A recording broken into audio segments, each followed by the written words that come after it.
go live now. Good afternoon, everybody, and thank you very much for taking the time to join us this afternoon. My name is Helen Brown, and I am Head of Study Programmes at Abingdon and Whitney College, and part of my responsibility is the implementation of the T-level qualifications. So for the next 30 minutes, we have the opportunity for me to share some information with you about T-levels, and an opportunity for you to ask questions at the end, which I will do my very best to answer. So I'll start off with about T-levels. So they're a brand new qualification. Now, some people have heard of them, some people haven't, but they've been created for a whole new career going forward for students that are 16 to 19 who have completed their GCSEs. Now, they're brand new, they're really exciting, and they're also the biggest reform that vocational training has seen in an entire generation. So the difference with the T-level qualification is that it's very much focused on filling a skills gap that employers have identified that they're going to have. And the qualifications not only will give the students a fantastic all-round experience, but it'll also give them the skills, the knowledge and the attitudes that employers need them to have, so that students are armed and able to go forward and excel in the careers of their choice. So the T-level is a full-time qualification, and the T-level will take place over 2 academic years.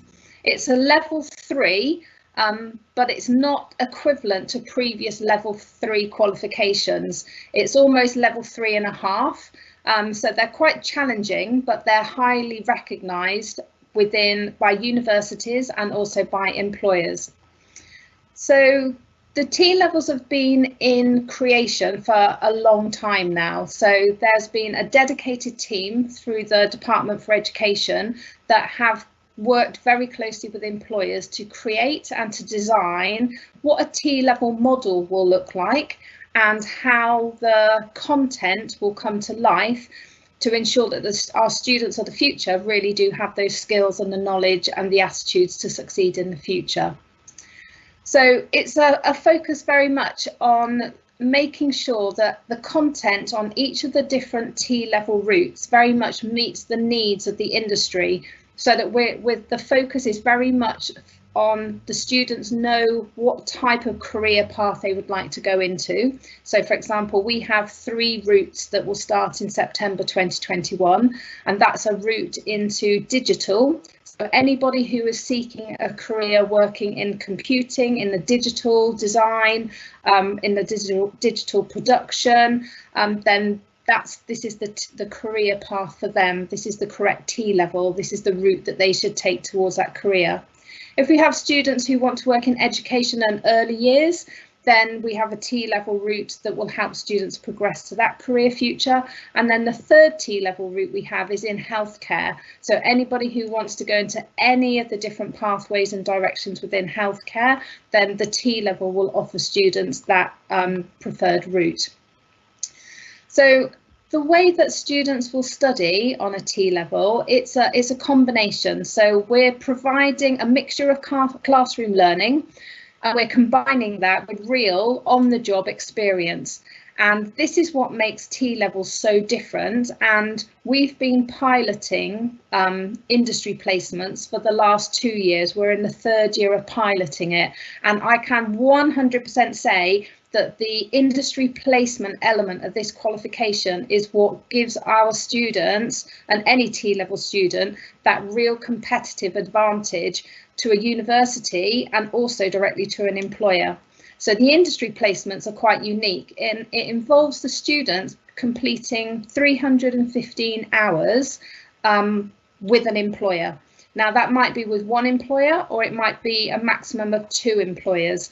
But what those industry placements offer is 45 days minimum work experience with a team working on dedicated projects, so that they're not just going there for work experience where they're work shadowing someone. They're actually on the job learning skills. They're putting the skills that they've learned in the classroom and the theory into practice with an employer. So if you're thinking, well, that sounds a little bit like an apprenticeship, they've been designed with apprenticeships in mind, but the key difference is, whereas an apprenticeship would be 80% working with 20% of the time in college and learning, T-levels are the opposite. So it's 80% of their time is classroom and college based in our workshop and our different teaching spaces, and 20% is the industry placement. So the industry placements are supported very much by the college working with the employers and with the students. So we have industry placement coordinators, and it's their job to support students, to get to know the students much better, to find out where their main interests lie and what sort of career pathways they're considering. And then the industry placement coordinators run a matching service. So they will match the right employer with the right student. And for us, it's really important that we get that matching service right, because it's then a great experience for the student, and it's also the employer gives that student lots of opportunities in their placement.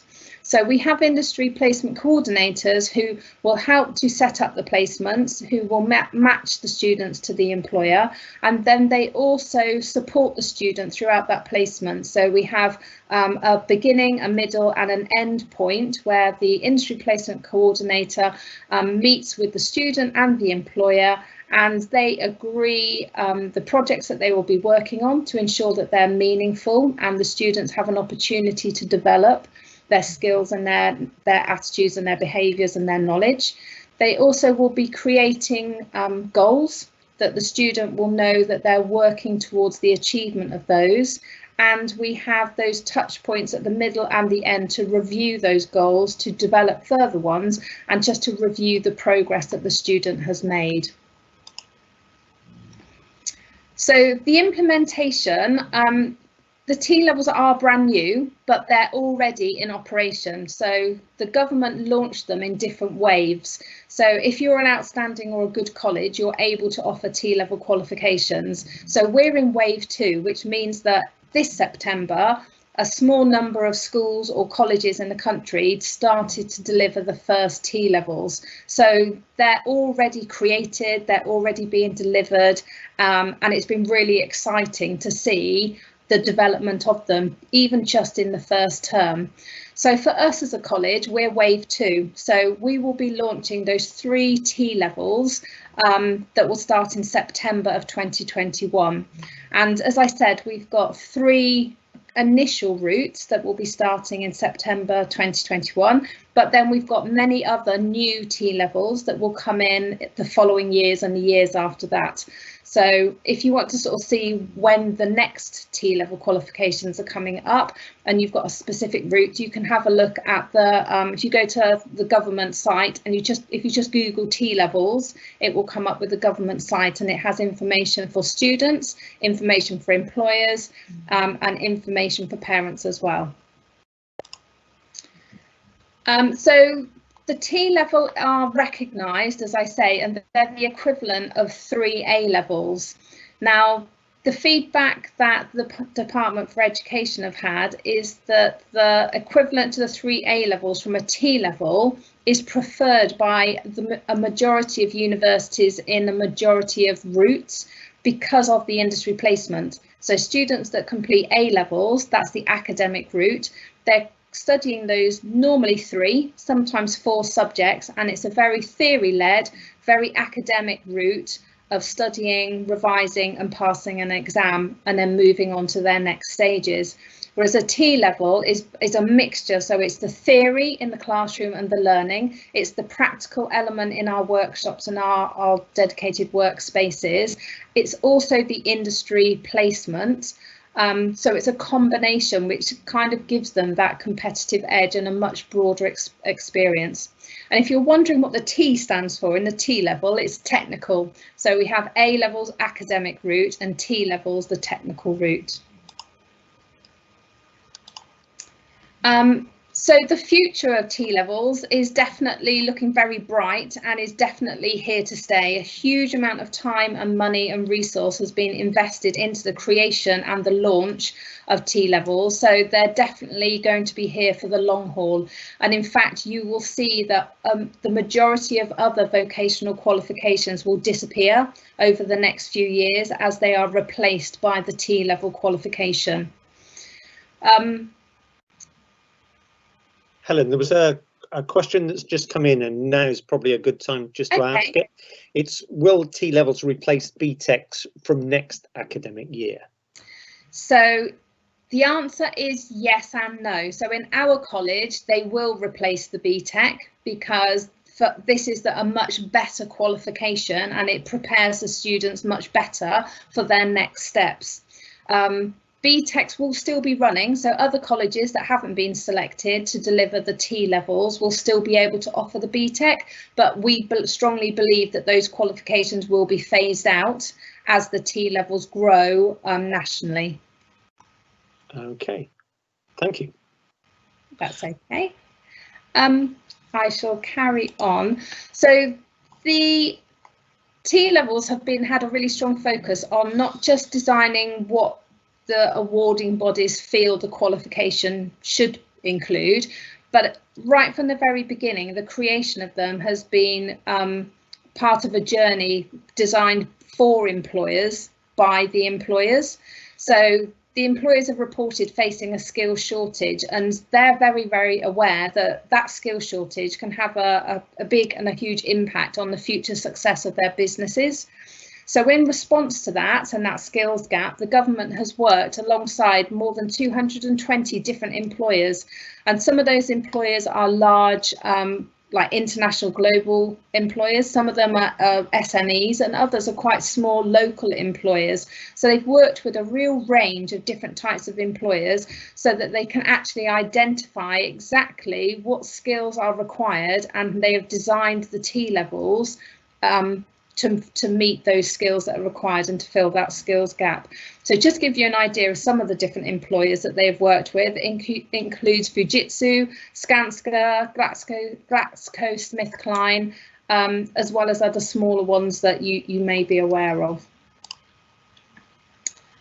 So the standards and how we actually assess the T-levels. So the T-levels are based on the same set of standards as apprenticeships, and that's because they've been designed by the employers and approved by the Institute for Apprenticeships and Technical Education. So the way that we will assess depends on the awarding body. So for example, if you're following a T-level for digital, then Pearson is the awarding body. Now, they include the same elements that every T-level will have, which is the first year of the qualification is very much based on the core, and that's developing the knowledge, the understanding of the concepts, it's the theories, the principles that are relevant to that T-level, and the core skills that they need in that career route. And that part of the qualification will be assessed through an external examination. So they'll have an exam for the core, part A and part B, or part 1 and part 2. And the students will sit exams that are then marked externally, and then the student will receive a grade for that. Then the second part of the qualification is where the students will select and they'll follow a specialism route. So the occupational specialism focuses then very much on the knowledge, skills and behaviours required to go into that occupational specialism. And that's also where students will spend more of their second year alongside that specialism in their industry placement. So they're developing those skills. Something else that's really, really important alongside the T-level is the development of students' English and maths. So we have various entry requirements, and the entry requirements for each of the T-levels are on our website. But if students are entering the qualification and they, for example, meet the criteria, but they don't have a GCSE in English, the student can still access the course and can still be a T-level student, but it's an exit requirement. So they have to have achieved their GCSE English or a functional skills level 2 in English by the end of their T-level programme, so that they have the overall T-level qualification. So it includes the core element, the occupational specialism. They also have to have their maths and their English as an exit requirement if they haven't got it as an entry requirement. And then the last element is the industry placement. Helen, we've got. So I feel like I've talked quite a lot. I didn't know whether anybody had questions that they would like to ask me. Yes, we have. So could you just recap the 3 subjects that are on offer from next year? Yes, so the 3 subjects are digital. So anybody wanting to go into computing, digital products, digital design, digital development. So 1 T route is in digital.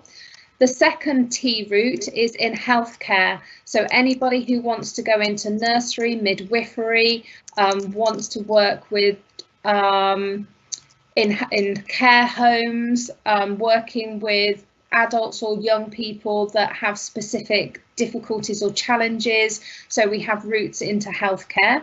Then the third one is for education and early years. So anybody who potentially in the future career would like to be a primary school teacher or work in a school as a learning support assistant, who wants to go into special educational needs schools, working in hospitals with children in education, then they're the 3 different routes. So digital, healthcare, and then education and early years.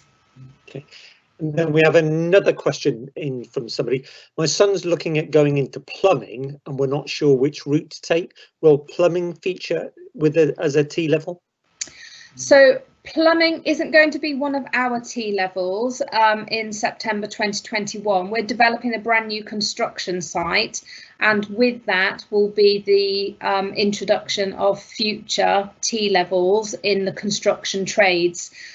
So construction was one of the T levels that have been launched this September in some colleges in the country, but we haven't got, there's not a specific plumbing one at the moment, there's just a general construction one, but we're not planning to deliver a construction one in September 2021. We're considering that for the future. Okay, thank you. And another question was, can you still go to university with a T level? Definitely, and as I've mentioned, universities are looking for the majority of university courses.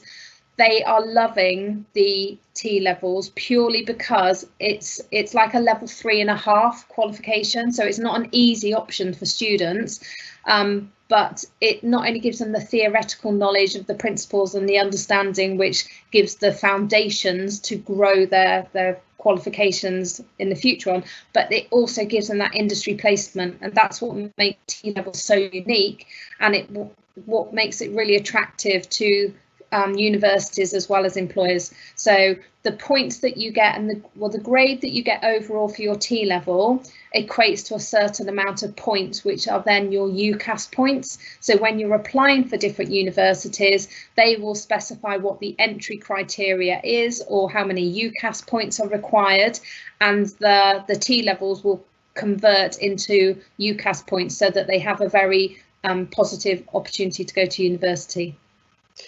Okay, so we've got a question from somebody about they'd like to become a paramedic.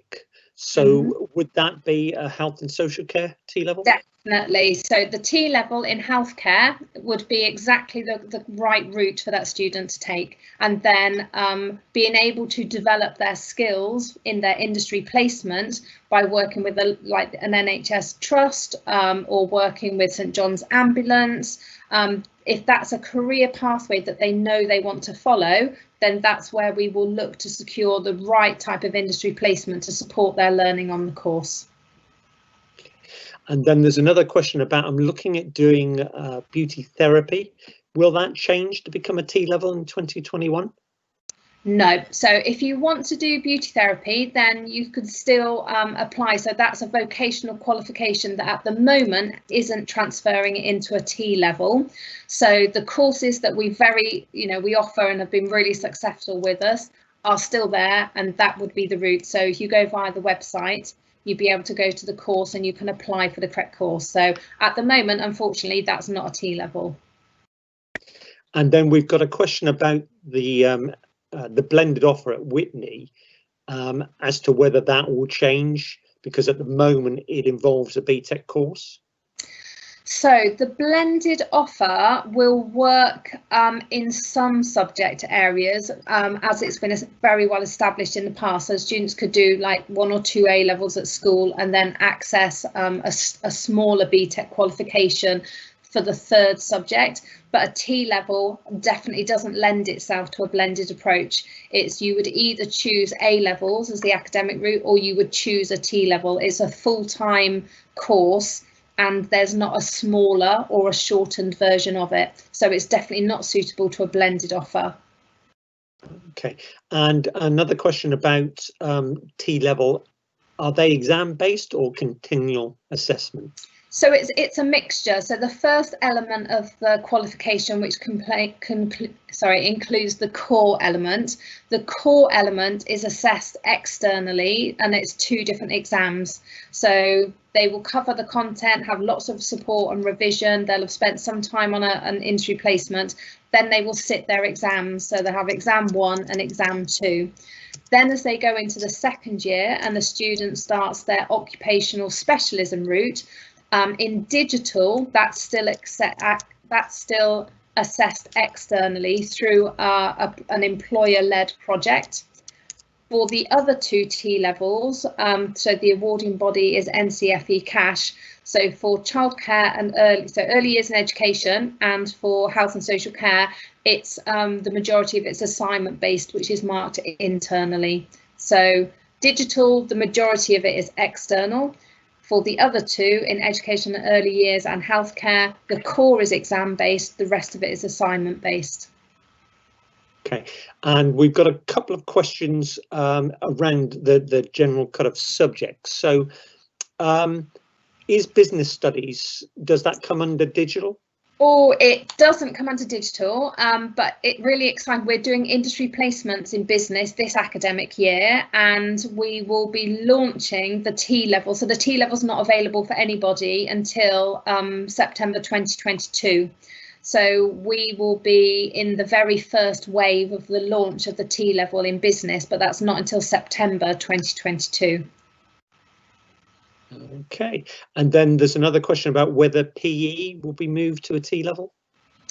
So at the moment, there's been no decision made about PE because it's not seen as a technical route. So that fits still very much within our vocational qualifications, our applied general qualifications. So at the moment, anybody wanting to follow a sport route in the country will still follow BTech qualification level 3, which is still a full-time level 2 course. So there's no aim at the moment to put those onto a T level. Okay, and then there's a couple of questions around health and social care. There's one about do we still offer health and social care as a BTech at the moment? So we have students that are year 1 that will be the last and the final year of doing the BTech. So from September 2021, we won't offer a BTech. We have for students who perhaps don't achieve the grades that they hoped for or they were expecting, then there's still another route that they can access a T level, and that's by doing the 1 year purpose created transition programme. So for each of our different T level routes, we will be offering a transition programme, and in that transition programme, it will include a qualification. It will include extra English and extra maths to ensure that the students have those sort of qualifications as they enter a T level. It will also include, instead of like a 35-hour, like a 1-week work experience opportunity, it will have, you know, approximately 3-week industry placement, so that they have a taste and a flavour of what an industry placement will be like. So we kind of have created new transition programme courses to prepare students and to get them ready to study at that higher level of a level 3 T level, and that's a 1-year course that can provide them access before they start a T level. Okay, and then there's a couple of questions that are kind of related to individual kind of areas. So could architecture relate to the digital T-level? Oh, that's quite a good question. I would probably, rather than me answer that and not get it completely right, I would rather that be geared towards the curriculum team, so the team that deliver the digital qualification. And I'm pondering on that because I can fully appreciate within architecture the digital design element, but I'm not exactly sure how much of the T-level would match and align to that career pathway. It might do, but it might not. I don't design on the ground the curriculum, like the qualification. So if that could go to if you could forward that, Greg, to the digital team. Yeah.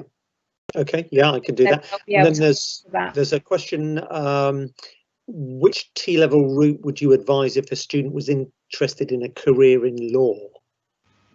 In law, I would have to wait until September 2022, and then that would be a T-level route in like business, and it's called business and administration, but there's quite a section of law relating in there. So it would give students a broad experience and opportunity, but have law elements within it.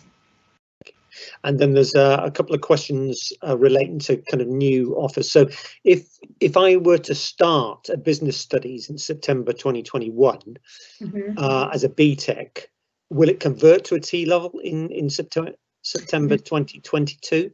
Yeah, no, it wouldn't. So what would happen is if you started a business BTech in September 2021, then that would be the last cohort, the last year that would be following the BTech qualification, but they would start that and complete year one and continue with the BTech qualification into year two, so that they would complete their 2-year full-time course with their full extended diploma in business studies, for example.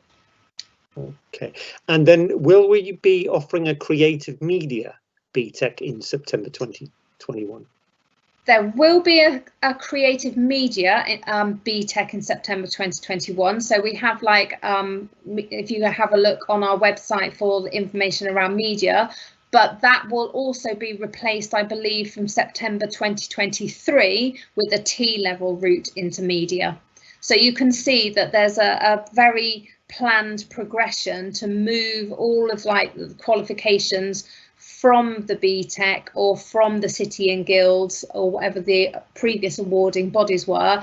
They're moving them into the T-levels. So the awarding bodies aren't just becoming redundant, because it's the awarding bodies that are now supporting, and they've been working to create with the government, with the employers. They had to put in a tender to know who would get the contract for creating and developing and supporting the T-level. So the awarding bodies are moving on to the T-levels as well. So they're very new, they're very exciting, but they're definitely the future. Okay, and then somebody said that they've had a look at the website, and it's they're a bit unsure as to the entry requirements for a T-levels. Okay, which T-level were they looking at in particular? I don't know, but I could try and find out. Okay, so for the majority of the T-levels, I've got to try and remember them because I haven't got it right in front of me. For the digital, you'll need to have 5 GCSEs that grade are either A to C or 4 to 9, and it needs to include English and or maths. So you need 5 GCSEs at grade 4 and above, or A to C, and one of those to include your English or maths. It does mean that the student will then have the additional English and or maths content built into their T programme, because they have to have achieved that level 2 functional skills or GCSE to be able to complete their whole T level. If you're looking at the healthcare route, then health needs to have, again, 5 GCSEs, grade 4 to 9 or grade A to C, and that needs to include 2 of these 3.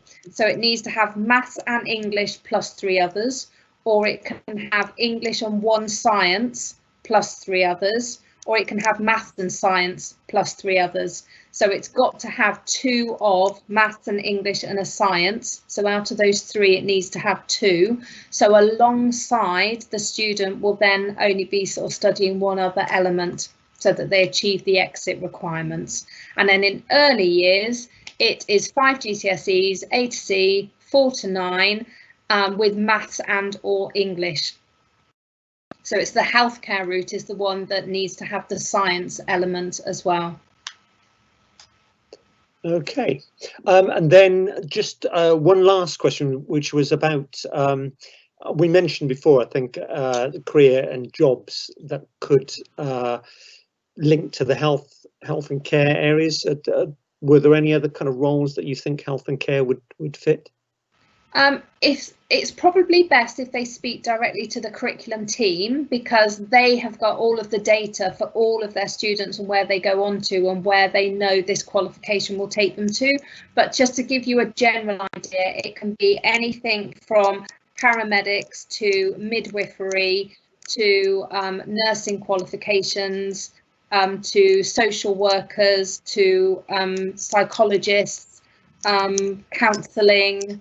It's a really broad sweep for, and the key is for the students to kind of, if they already know which career route they'd like to go into, that's where the industry placement is the really important and the valuable part of this qualification, so that they can put the knowledge and the skills that they're developing into practice in the context of the career they want to go into.